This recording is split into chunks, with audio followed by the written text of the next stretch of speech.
I traveled from China to OpenSauce. Here's my vlog. It's my first time traveling in the US alone and also my first OpenSauce.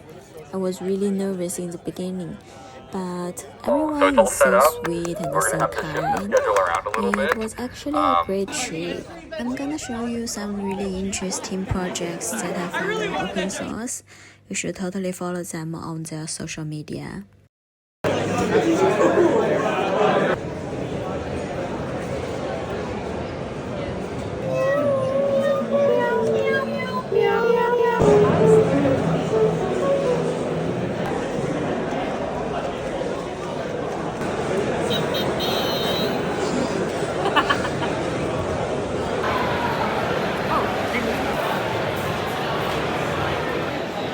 This is actually the world's first fully 3D printed base.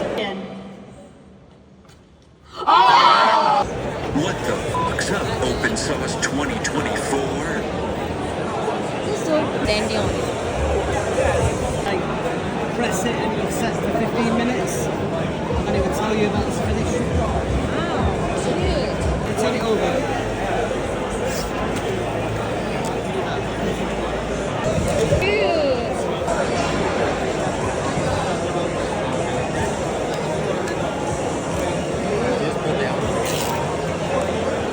The unique